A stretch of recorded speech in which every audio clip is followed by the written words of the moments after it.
Olá, seja bem-vindo a mais um episódio do podcast Far in Rise. Hoje a gente está aqui para tratar do episódio 3, que o tema é vestibulares e orientação profissional. Para isso, eu estou com a minha amiga Eliana presente aqui, minha dupla de trabalho, e uma psicóloga, uma especialista na área, que é a Amanda Almeida Tonucci. Ela é formada em bacharelado e licenciatura em psicologia pela Universidade Paulista. Ela tem uma especialização em saúde mental do trabalhador pelo Instituto SEDES Sapientia, tem experiência profissional na área de recursos humanos de empresas da região de Itapetininga e atualmente é psicóloga clínica no Casulo, tá certo? Então, seja bem-vindo, Amanda. Eu vou tratar dos vestibulares aqui, essa é a minha parte do episódio. A primeira metade é sobre vestibulares e a segunda é sobre orientação profissional. Eu fiquei responsável pela parte de vestibulares.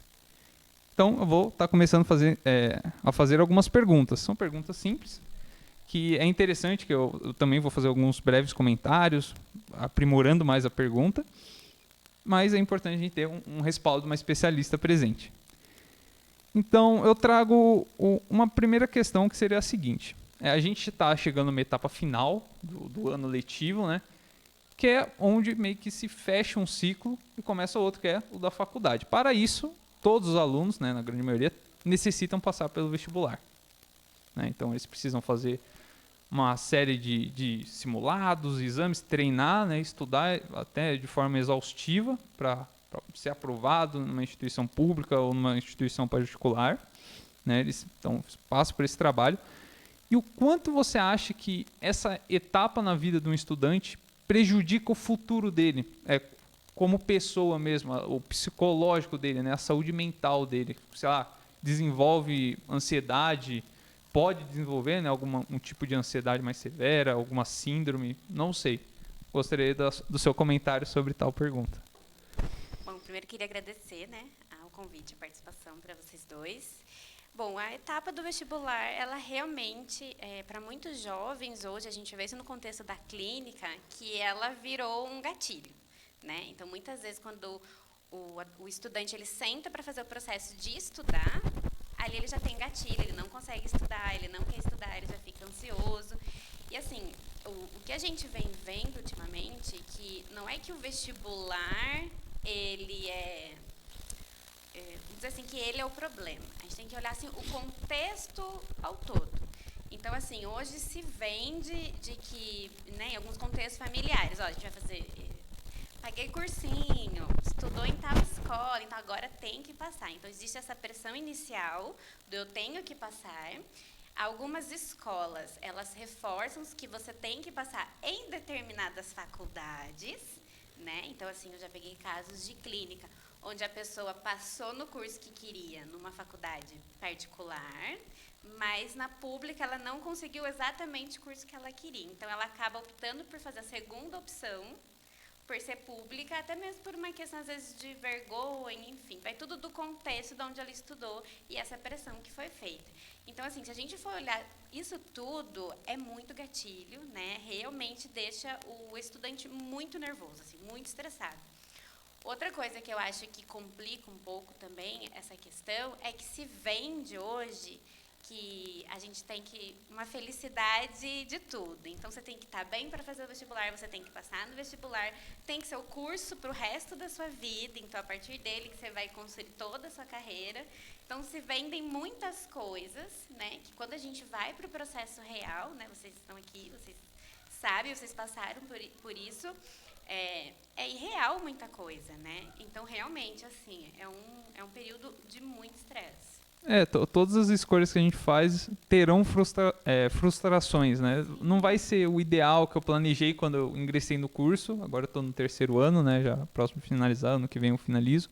Realmente, não são os mesmos pensamentos, não é o mesmo Pedro, né, de antes. Se altera muita coisa, suas escolhas se alteram. E até é interessante, porque na parte de orientação profissional, a gente vai tratar isso também. Porque, né, é uma escolha, aí vai a segunda pergunta. Como é possível, né, na verdade, um aluno, se é capaz de verdade mesmo, se existem casos que não, ele consegue aos 17 anos, uma pessoa, um adolescente, né, aos 17 anos, decidir o teu futuro para sempre, assim, tipo, é possível isso? O quanto isso também gera de pressão na cabeça da pessoa, né, do estudante ali que vai prestar um vestibular, então ele fica na cabeça que aquela escolha dele é pro resto da vida, ele carrega esse peso consigo, né? Então, é possível um adolescente aos 17 anos fazer uma escolha definitiva e acabou, sei lá, o cérebro dele está formado para isso, ele tem as condições de fazer isso? Eu, particularmente, acredito que não, né? Mas é interessante ouvir uma... Sim, quando a gente parte para a parte do processo, a gente só começa a fazer algumas aplicações de testes, algumas coisas mais focadas a partir dos 16 anos, né? Então, assim, o que acontece é que tem algumas pessoas, de repente, o pai é mecânico, então vive na mecânica, então ele vive naquele processo. Então ele acaba tendo, de repente, tem uma relação muito boa com o pai tem uma mecânica que funciona muito bem. Então aquele adolescente ele se identifica com aquilo. Então ele consegue fazer um curso técnico junto com o ensino médio também de mecânica. Então pode ser que esse adolescente ele realmente se encontre, então assim, ele realmente, pro resto da vida dele, ele quer ser mecânico. E a partir do momento que ele evolui a profissão junto. Então, do técnico, ele pode ir para uma engenharia, da engenharia ele pode ir para uma especialização, né? Então, assim, existe. E é esse o problema. Porque daí, quando a gente vai pegar um ponto, a gente vai colocar que esse ponto é o normal, e esse é o normal. O normal é você estar decidido. Só que não é assim que acontece, né? Assim, todos nós temos contextos históricos diferentes, contexto social diferente. Então, assim, não tem como todo mundo, de forma ideal, a partir dos seus 17 anos, saber o que quer fazer. E é legal também essa pergunta, porque muitas das vezes, quando a gente chega nos 30, 35, a gente também se questiona. Né? Será que realmente é isso que eu quero? Será que eu realmente não devia ter feito outra coisa? Porque a gente evolui, né? Então, assim, coisas acontecem na nossa vida. E a gente vai tendo, assim, uma visão também de mundo diferente, uma maturidade diferente. Então, assim, existe o processo de orientação profissional, ele ajuda bastante nessa maturidade de escolha, mas, assim, eu costumo dizer que, assim, não tem como a gente falar com 100% de certeza que vai ser desse jeito para o resto da vida. Que o contexto da vida da pessoa pode mudar, né? Pode ter situações na vida dela que ela tem que seja obrigada, mesmo não querendo, a tomar outras decisões, né? Mudar de carreira, enfim. Então, basicamente, o que você quis dizer é que existe sim pessoas assim, mas são pouquíssimas as pessoas. Sim. E o grande problema do geral é essa comparação indevida que ocorre. Exatamente. A pessoa que está no ensino médio e também seria a próxima pergunta, mas eu ainda vou segurar ela um pouco só para comentar mais a tua resposta, porque eu achei bem interessante. Então, essa questão do aluno no ensino médio se comparar com um outro que, sei lá, tem um pai mecânico, já tem, sei lá, uma família de professores, por exemplo, que meio que já tem tudo feito para fazer tal coisa, né? Tipo, a família inteira é médico, o que ele vai ser? Médico. Seria genética, né? Como se fosse algo que passa de pai para filho, né? A escolha de curso, algo do gênero. Mas a terceira pergunta seria a seguinte. Eu, particularmente, observo que muitos jovens, e também devido aos outros episódios que a gente teve aqui, né, da matéria, do podcast Fahrenheit, eu observei algumas respostas de alguns alunos, porque outros episódios passados ocorreram entrevistas aos alunos, né? Então foram coletadas informações, comentários, respostas. E a minha pergunta é a seguinte: eu observei muita falta de vontade, não seria exatamente essa palavra, seria meio forte, mas eu observei uma certa falta de brilho, assim, eles não têm gosto por algo. Tipo, o que você quer fazer ano que vem? Não sei, eu não gosto de nada. Não gosto de nada da escola. Eu não me vejo fazendo faculdade, eu não me vejo fazendo graduação. Né? O que ocorre para esse jovem chegar nessa conclusão? Às vezes algum estímulo que ele teve quando mais jovem de não se achar bom na escola e por isso ele descartar toda a parte acadêmica e deixar de lado e ficar focando em outra coisa.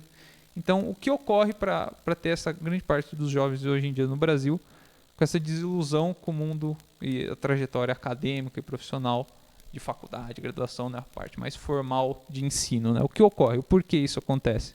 Você teria uma informação, um comentário? Então, eu acho assim, que quando a gente parte para uma escolha, né, a gente vai sempre olhar a questão do nosso autoconhecimento, a nossa determinação, a nossa maturidade e o nosso senso de realidade. Então, assim, são esses campos que fazem a gente escolher. Eu costumo dizer assim, como eu escolho escolher? Então, assim, a gente vai olhar esse campo. E o que acontece hoje, que a gente realmente tendo visto, que existe uma baixa no autoconhecimento dos jovens, né? Pelo menos em casos tanto de psicoterapia clínica quanto orientação profissional, quando eu começo a conversar com os adolescentes, com os estudantes, até mesmo quem já terminou e está ali no processo de cursinho, quando a gente faz alguma aplicação de teste, a gente vê que o autoconhecimento, ele sempre é o que dá mais baixo. Então, quando eu tenho um autoconhecimento baixo, como é que eu vou ter determinação para fazer um cronograma de estudo? Eu nem me reconheço, eu não sei do que eu gosto, eu não sei porque eu estou aqui, né? Então, assim, eu acho que a gente está vivendo um boom de falta desse autoconhecimento, né? Eu acho que, só que eu acredito que seja muito por conta dessas cobranças sociais que tem. Então, assim, tem gente que não fez a faculdade. Eu escutei isso uma vez de um orientando. Ah, mas fulano, ele citou uma pessoa muito famosa, ele desistiu de Harvard, ele não precisou fazer faculdade. Então, às vezes, no processo, a gente tem que fazer esse resgate do, vamos passar em Harvard primeiro? Aí você desiste, né? Então, assim, eu acredito que pode ser por isso, assim, né? Acho que a gente está vivendo um desmonte acadêmico do nosso governo atual. Então, assim, tem muita coisa que a gente vê que não é mais incentivada como era antes. Então, acho que tudo isso barra, né? O próprio aluno, às vezes, chega na escola, não tem o professor, né? Chega na escola, não tem material, não tem um monte de coisa. Então, assim, como é que você vai estimular uma vida acadêmica, uma vida de estudo, se atualmente a vida dele dentro da escola não está sendo estimulada? Então, essa questão da falta de interesse que eu citei anteriormente não seria exatamente uma falta de interesse do aluno, mas uma falta de autoconhecimento. Então, ele não conhece as suas afinidades, não conhece seus desejos, os seus gostos, né? Ele não sabe o que ele gosta de verdade. E por isso, consequentemente, ele leva e carrega isso para sua escolha. Como ele não sabe, ele não vai conseguir escolher. É mesmo que você pedir para uma pessoa escolher 2 comidas que ela nunca provou antes, né? Ela vai escolher de uma forma aleatória, se ela for obrigada a escolher, senão ela nem escolhe. Bom, então é muito interessante os comentários. E eu vou já indo para a reta final da minha parte. Eu gostaria de falar sobre um mal, que pelo menos eu enxergo assim, já também sofri um pouco por isso, é a questão da comparação.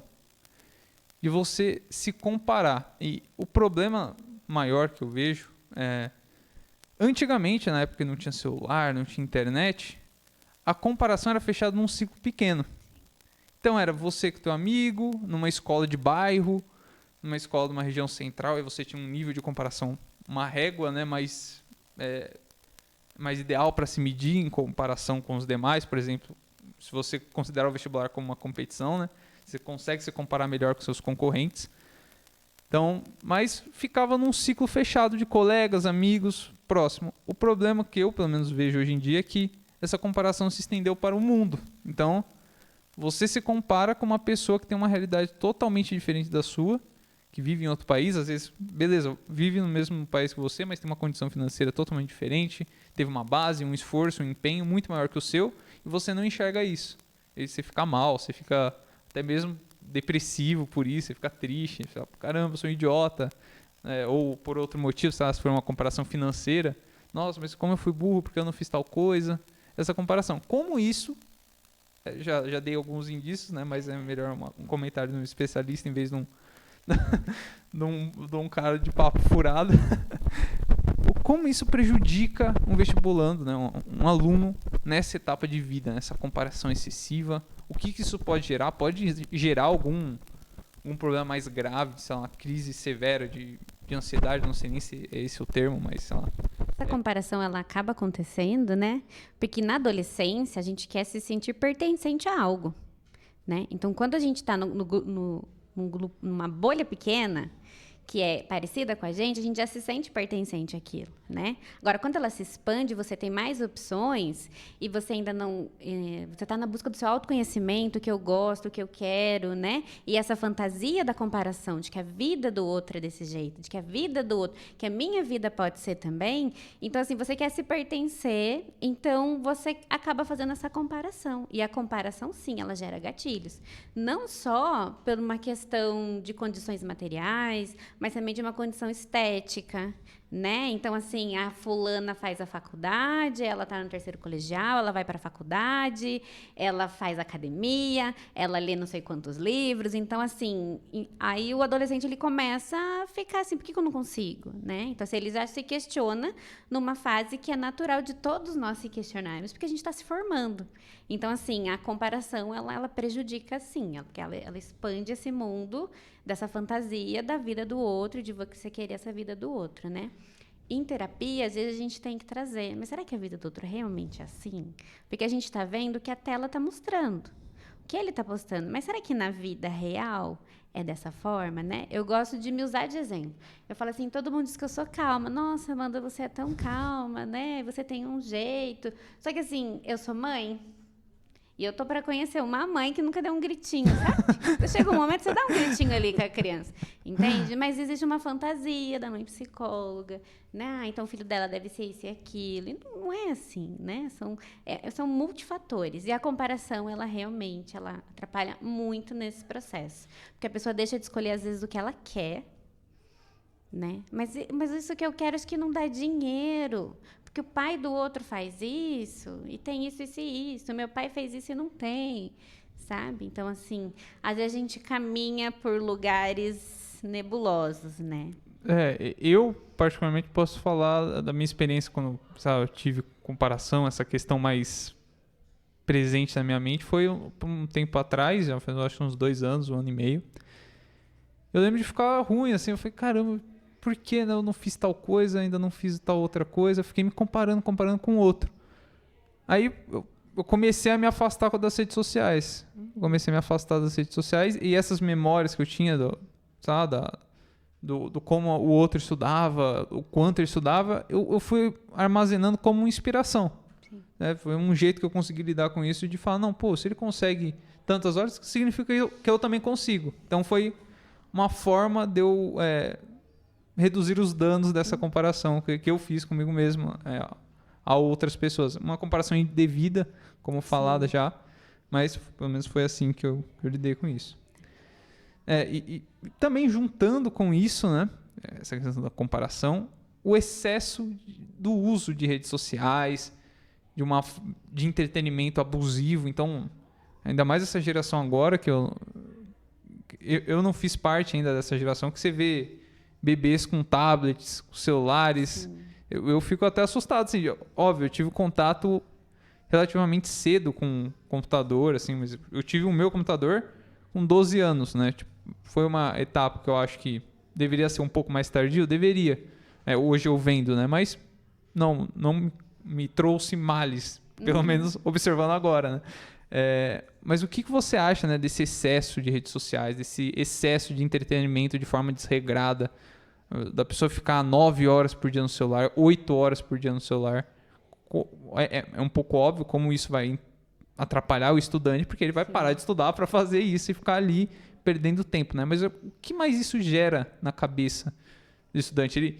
Ele fica com mais ansiedade, ele fica acostumado apenas com escolhas e recompensas rápidas, né? Tem essa questão também de ele ficar num feed ali de TikTok, onde cada 3, 5 segundos ele tem uma recompensa na sua cabeça, né?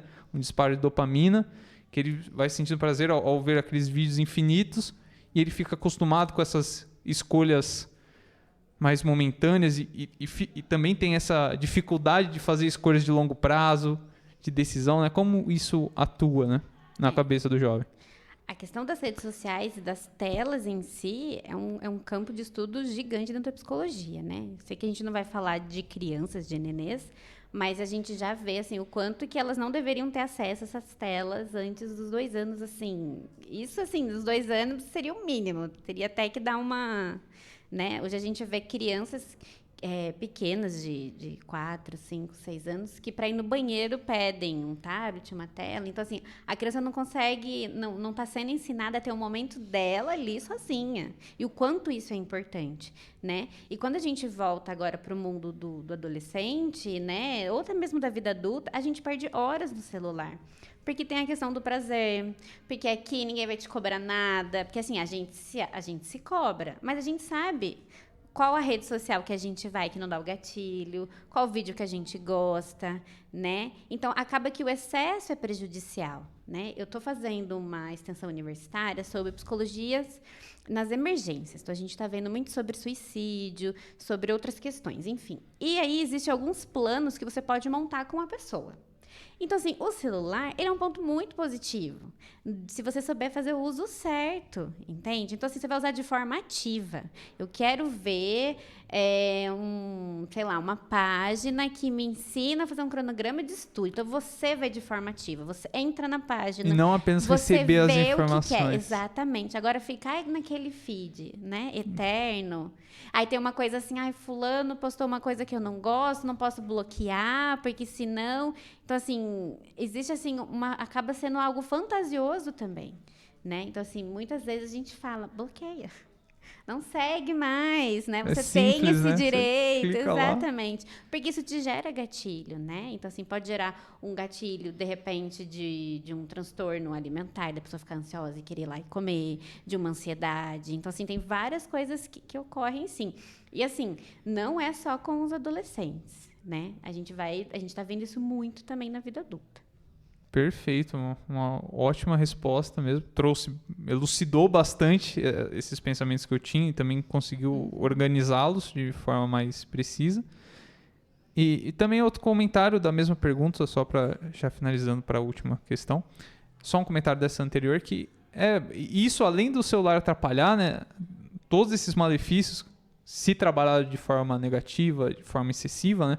É aquela frase comum, né? Tudo em excesso faz mal, né? Sim. Mas se trabalhar de uma forma organizada, uma forma ativa, dele não ficar apenas recebendo as informações, mas ele ir atrás, sim, é uma ótima ferramenta, né? Uma ferramenta que está aí para ajudar o ser humano.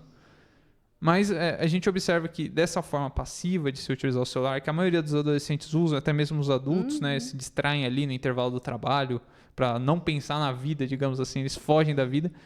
Isso também mostra eu não sei, às vezes é mais importante o comentário da senhora, sobre que isso mostra uma insegurança da pessoa lidar com a própria realidade. Sim, eu brinco que ela fica no limbo, né? A cabeça dela parece desliga ali, aí volta depois, aí ela fica depressiva, não sei lá, e volta pro celular para ganhar uma recompensa rápida, sei lá. Eu acho que não é nenhuma recompensa, eu acho que quando a gente tem um problema, a gente tem a opção da gente ou resolver esse problema, ou a gente resolver que a gente não vai resolver. Então, assim, eu não quero mais água, não vou encher o copo. Ótimo, resolvi o problema. Ou vou falar, quero mais água e vou encher. Aí você fica na preguiça, vou encher, não vou encher. Aí você vai pro limbo. Aí você fica... Entende? Aí passa 9 horas, 5 horas, você não tem noção do tempo que você está ficando ali. Tanto que hoje a gente já sabe que alguns jogos não, né? A maioria dos jogos, algumas coisas que a gente acessa já está caindo no campo também de vício, né? Então, você, às vezes tem que tratar o vício do uso. Como se fosse um dependente químico ali, né? Só que dependente virtual. Porque quando a gente esquece o celular, já é esquisito. Você fala, ai meu Deus, esqueci meu celular. E agora? Né? Ele faz tudo, gente. Tua agenda, sua comunicação. Também, além disso, esse excesso de uso do celular mostra que o ser humano hoje em dia cada vez mais não consegue lidar com tédio, com ócio, né? Então, em vez dele pegar esse tempo que gasta 5 horas no celular e o que seria útil de verdade seria 1 hora, para entrar em contato com o chefe, em alguma reunião, em vez de ele pegar essas 4 horas restantes e ler, não, ele prefere ficar numa rede social, isso também prejudica os índices de educação e tudo mais. Agora, para finalizar, depois desse ótimo bate-papo, de minha parte, ainda vai continuar com a Eliana, sobre dicas para vestibulandos. Quais dicas a senhora dá para os estudantes que estão nessa etapa final do ensino médio, vão prestar os vestibulares, ou até mesmo que já tenham passado o ensino médio, mas vão prestar o vestibular? Quais dicas são preferíveis que eles sigam? Sim. Receitinha de bolo que a gente passa geralmente é a pessoa se observar, né? Alimentação, se ela está comendo de forma adequada, está fazendo todas as refeições. Porque tem aquele que estuda tanto que ele não se percebe, né? Então a gente sempre fala assim, vê a alimentação, qualidade do sono também, né?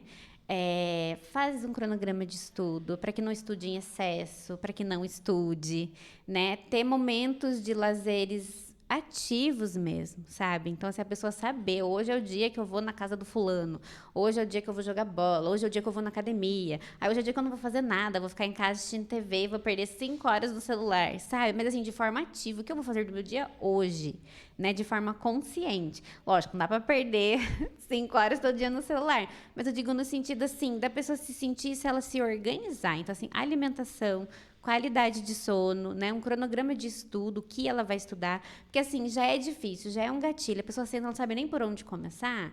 Então, eu brinco assim, a gente quer chegar no topo da escada. Vamos degrau por degrau. O que nós vamos estudar primeiro? Né? Então, assim, ela se organizar dessa forma.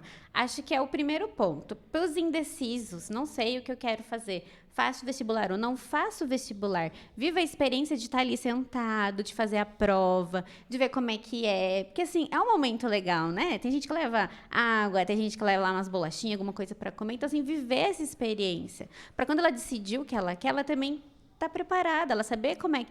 já sei que eu não posso tomar água, não quero levantar toda hora para ir no banheiro. Então, assim, até para os indecisos, eu acho que é muito legal viver essa experiência do vestibular, né? De estar ali fazendo a prova. Ótimo. Ótimos comentários, ótimas respostas também. Gostaria de parabenizá-la pelas respostas. Agora, de minha parte, eu vou passar para Eliana, que vai tratar sobre orientações profissionais. Certo? Vou passar rapidamente aqui o microfone. Olá, boa tarde. Dando continuidade aqui à entrevista com a doutora Amanda. Então, doutora Amanda, assim, a gente fez uma pesquisa meio prévia assim, com alguns alunos. Muitos alunos nunca ouviram, inclusive, em falar em orientação profissional. Assim, não só os alunos aqui, muitas pessoas desconhecem, né, vamos dizer assim, essa ferramenta que pode auxiliar. Porque, como já foi falado aqui, os adolescentes, principalmente, eles têm bastante dificuldade de escolher uma carreira. Muitas das vezes, fantasia essa carreira, presta um vestibular, ingressa na faculdade, e quando chega lá, de repente, não é nada daquilo que ele imaginou. Né? E muitas das vezes, alguns deixam, outros continuam mesmo que na marra, né? Vamos por assim dizer. Então, a gente quer saber da sua parte, assim, o que é uma orientação profissional e qual é o papel do psicólogo no quesito de orientação profissional? Então, a orientação profissional dentro da psicologia, ela já virou um campo de estudo gigantesco, né? Então, assim, a gente pode pensar a orientação profissional focada em vestibular a partir dos 16, pensando da pessoa decidir o que ela vai estudar, mas a gente já podia trabalhar a orientação profissional desde o maternal, desde o primário, que é o quê? A pessoa conhecer o que ela gosta. Ela gosta de ar livre, porque isso é importante para a gente escolher a formação que a gente quer, né? Ela gosta de mexer com terra, ela gosta de folha, ela gosta de Lego, de montar. Então, é algo que a gente podia estar caminhando muito. Por que as pessoas não têm conhecimento, né? Porque hoje, no Brasil, a gente pode dizer que a orientação profissional, infelizmente, né, me arrisco a dizer, que ainda é um campo um pouco elitizado, das pessoas que têm condições de pagar e de fazer, né? Porque hoje a gente não tem dentro das escolas, porque poderia ter, esse processo desde o início. E se não quisesse fazer desde o início, a gente podia ter pelo menos na parte do ensino médio, né? Da gente já tá fazendo ali algumas aplicações, algumas atividades. Então, assim, é um campo de estudo muito lindo, gigante, que não é novo, ele já acontece há muito tempo, né? Enfim, seria mais ou menos isso. O papel do psicólogo é fazer esse auxílio, assim, né? É dar orientações e técnicas. Eu brinco que, assim, é estar com o GPS no banco de carona, porque quem está ali dirigindo e decidindo vai ser o estudante. Então, assim, é ajudar ele a se conhecer, a ele entender como que ele faz as escolhas, qual que é a maturidade dele, qual que é o senso de mundo que ele tem, né? Porque isso é muito importante. Então, a pessoa quer fazer, às vezes, psicologia, mas ela não tem noção da dimensão que é a psicologia, de tudo que ela pode viver dentro dela, né? Por conta da fantasia, ela vai fantasiar que é alguma coisa. Então, a orientação, a gente vai trabalhar todos esses campos. Uma coisa que eu gosto de fazer na minha orientação profissional é entrevista. Então, de repente, quando a gente está no processo, o adolescente ele começa a falar, acho que eu gosto de tal coisa. Então, a gente vai entrevistar alguém. E daí ele pergunta, assim, pergunte tudo, como que foi a escolha, como que foi a faculdade, se gostou da faculdade ou não, né? Se ele se identificou e como que é o dia a dia, né? Eu até brinco, a gente pergunta se financeiramente a pessoa está bem, né? Porque assim, É o ponto principal. porque querendo ou não, a gente vive num sistema que a gente precisa ter recurso para a gente comer, para a gente viver, para a gente ter O lazer. retorno daquilo que escolheu, né? Exatamente, né? Então, assim, eu acho que hoje a orientação profissional, ela ainda não é muito bem conhecida por conta disso. E, às vezes, ela é um pouco usada de forma errada também, né? Então, muitos pais, às vezes, chegam lá e só quer que a gente aplique o teste. Ou só quer que o teste fale que está errado, que o filho escolheu, né? E o processo, em nenhum momento do processo, eu, como orientadora, vou dizer para o adolescente qual é o curso dele. Qual é a profissão dele? Então, a gente vai trabalhar, a gente vai montar o caminho e é ele que vai falar para mim qual é o caminho que ele quer ir. Né? E daí, dentro do caminho, como você está ali com o GPS, você vai falando, ó, por aqui vai chover, ó, você vai querer ir com a chuva? Não, vamos com a chuva, então vamos com a chuva. Né? Mas, assim, eu gosto dessas metáforas porque é exatamente isso. Então, você trouxe um ponto interessante que você falou agora, que é a respeito, muitas vezes, que o aluno, o estudante vai lá, faz o teste, né, mas o pai, ou a mãe, a família, vamos dizer assim, quer que aquele resultado dê a profissão que os pais querem escolher. Antigamente acontecia muito disso, né? Mas, por exemplo, o pai era médico, eu queria que o filho também fosse, né? Não tinha essa opção, né?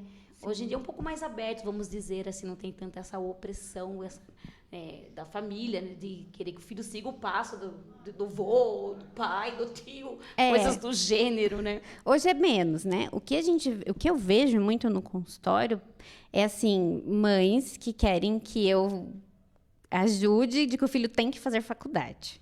Então, assim, não pode ser curso técnico, não pode ser, né? Às vezes eu brinco que a gente tem que fazer psicoeducações, né? De contar que o tecnólogo também é reconhecido como graduação. Então, assim, às vezes a gente tem que dar todo esse processo, porque tem um pai que ele quer que o filho tem que fazer.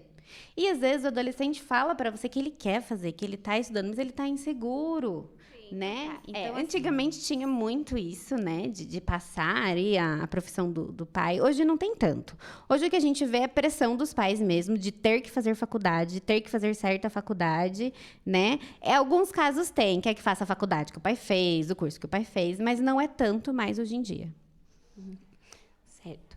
Então, aqui, mais uma perguntinha que a gente vai fazer é quais os benefícios da orientação profissional para os estudantes, para o jovem, né? O que ajuda eles nas suas escolhas de profissão, nas suas escolhas de carreira? Qual é o papel, o benefício que isso vem trazer quando um jovem procura a orientação?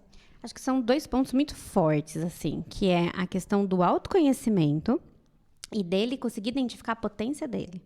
Porque, às vezes, a pessoa tem ali um autoconhecimento bom, ela sabe o que ela gosta, o que ela não gosta, mas ela não acredita na própria potência dela. Ela acha que ela não vai dar conta, porque é concorrido, porque é difícil, né? Então, acho que esses são os 2 principais ganhos, assim. A pessoa se conhecer e a pessoa acreditar na potência que ela tem. Identificar o que ela tem dentro dela de melhor e como ela usar aquilo, né? Trabalhei anos em área de RH. E muitas vezes o jovem aprendiz, ele estava muito mais preparado para a escolha do que alguns estagiários. Porque o jovem aprendiz, ele já está olhando ali, então ele anda em todo o departamento, ele já vê o departamento que só fica dentro da sala. Por exemplo, pensando em fábrica, o que fica dentro da sala, o que anda, o que mexe, o que é manual. Então, ali ele já começa, se eu gosto, se eu não gosto, acho que eu quero fazer algo assim. E muito estagiário não teve essa oportunidade. Então, ele vem para a faculdade, da faculdade ele vai para o estágio. E, às vezes, ele acaba não se identificando com o curso mais no estágio, porque o estágio é a prática. E daí, ali, ele pensa, nossa, mas é só dentro da sala? Nossa, mas é só escritório, mas eu tenho que fazer isso? Né? Então, o que é ser um orientador profissional? Acho que o papel do orientador profissional é ele ajudar a dar recursos para que o jovem ou o adulto que esteja em transição de carreira, ele se conheça, ele entende o nível de maturidade dele e ajudar ele nesse processo de autoconhecimento, né? Em momento nenhum o orientador vai falar o que fazer, mas a gente vai potencializar e a gente vai dar o conhecimento e a necessidade que aparecer ali na hora para que a pessoa consiga fazer a decisão por ela. Então, acho que o nosso papel vai ser sempre esse, assim, vai ser de guia. Nós somos um guia nesse momento. Entendi. E você acha que os cursinhos de vestibulares têm um impacto sobre as escolhas das profissões? Eu acho que tem, sim, né? Porque, querendo ou não, quando você está no curso, tem vários impactos. Você está ali no cursinho, aí você faz amizade com alguém que está tantos anos de cursinho porque ainda não conseguiu passar. Aí você já começa a repensar a sua escolha, né? Então, eu acho assim que o cursinho, ele é muito bom, porque você vai ter acesso a muita gente. Quem veio de escola particular, quem veio da pública, né? O que a pessoa está enfrentando, contexto de vida, contexto histórico de cada um. Então, eu acho que é um momento que é bom, sim, né? A gente tem que olhar assim, aquela prova não deu certo, eu não passei, eu vou ter que fazer o cursinho, é olhar qual que vai ser o ganho disso, né? Então, assim, pode ser uma experiência muito boa, onde a pessoa vai ganhar ali maturidade e até evoluir essa questão da escolha, ou tendo a certeza, ou repensando, né? Aí o psicólogo vai falar, mas se deu dúvida, por que você está repensando, né? Então, a gente já vai trazer isso também. Tá certo. Nós estamos muito agradecidos pela tua presença, pelas respostas que foram bastante claras, que vai ajudar bastante jovens quando assistir o podcast, né? E nós vamos fechando aqui. Agradecemos a todos, a Letícia, o Luiz, o professor Ivan, que está sempre apoiando a gente nos nossos trabalhos. E continuem viajando na maionese, a ciência, e até a próxima.